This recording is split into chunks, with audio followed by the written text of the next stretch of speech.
Yeah, I mean, for me, Nordschleife was fantastic. Every time I jumped out of the car, I was just smiling.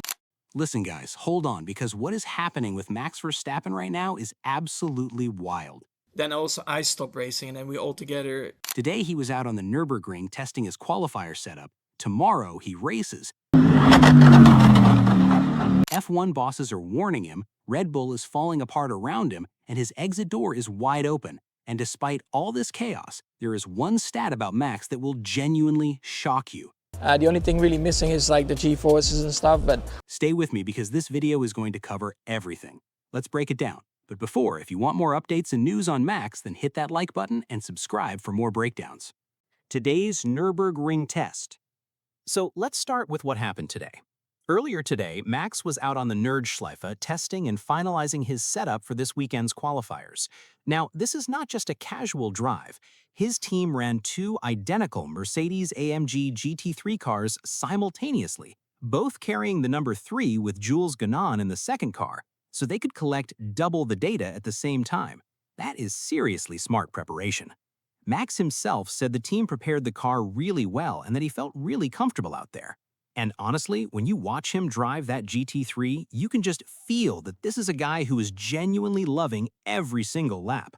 This level of dedication from Max and his team this early in the preparation process tells you everything about how seriously he is taking this Nürburgring 24 Hours campaign. Tomorrow's qualifiers. And that brings us to tomorrow, because the real action begins on Saturday. Max will be competing in the ADAC Ravenall 24H Nürburgring qualifiers alongside Lucas Auer, and this is a 2-race weekend.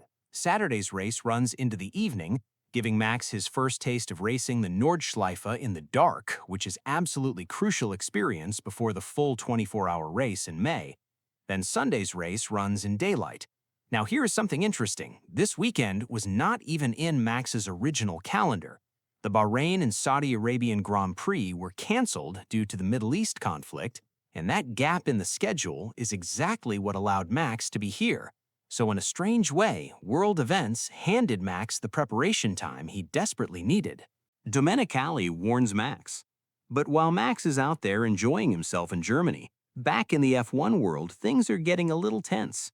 F1 CEO Stefano Domenicali came out this week and basically told Max to be careful with his words.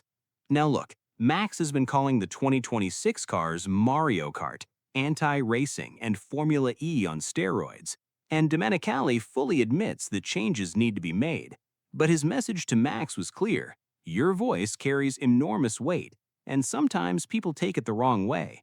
He said that F1 gave all these drivers an incredible opportunity to grow, make money, and build a personality in the world that other sports simply cannot give. And honestly, he is not wrong.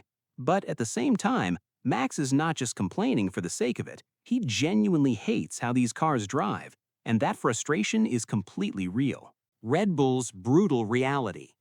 And speaking of frustration, let's talk about what is happening at Red Bull right now, because it is honestly brutal to watch.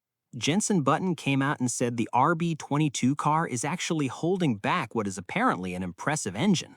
Then Helmut Marko dropped a bomb saying the updates Red Bull brought to Japan actually made the car worse, not better.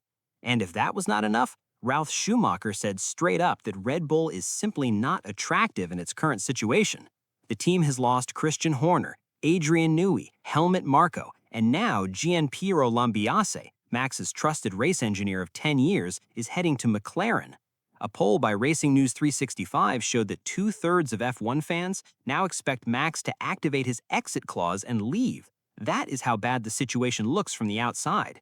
And remember, this is not just one person's opinion. This is the entire F1 community collectively losing faith in Red Bull's ability to keep their greatest ever driver.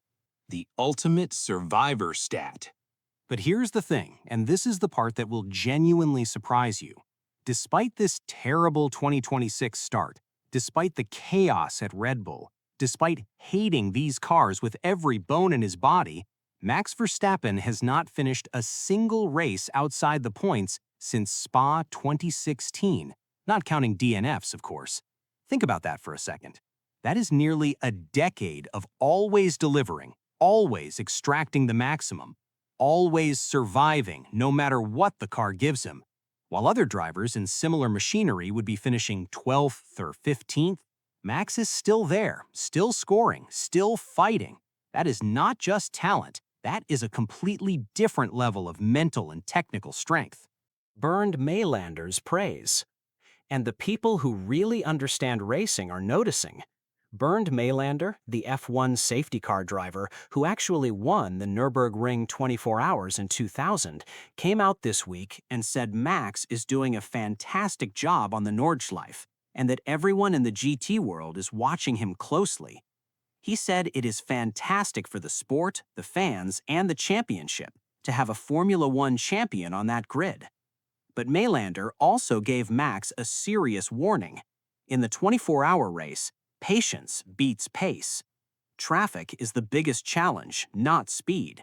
He said the most important thing is simply to keep the car on the track and not take unnecessary risks, because even the fastest cars do not finish if the driver pushes too hard. The exit clause and what comes next. And now the big one, because everything we just talked about connects to this final point. Max Verstappen's exit clause is already open. According to ESPN, this clause was specifically built into his contract because of his long-standing concerns about the 2026 regulations. If he is not inside the top 2 in the championship by the summer break, he can walk away from Red Bull between August and October. Right now, he is sitting 9th in the standings. The math is brutal, and sources close to the situation are saying Max is leaning toward a sabbatical rather than full retirement. But as we all know, once a driver leaves, there are no guarantees they come back. Max himself said it perfectly. He has a lot of passion for GT3 racing, not just driving, but running the team as well. Red Bull's only answer right now is give him a fast car and he will be happy. But what if that fast car never comes? What happens next? So, to wrap it all up, Max tested today, he races tomorrow, F1 bosses are nervous, Red Bull is crumbling, and the exit door is wide open. My personal opinion? I think Max is genuinely falling in love with GT3 racing, and if F1 does not fix these regulations fast, we might be watching the beginning of the end of his Formula One career. And here is the question I want to leave you with. If Max Verstappen walks away from F1 to focus on GT3 full-time, would that actually make him happier? Drop your answer in the comments below, and if you enjoyed this breakdown, you know what to do.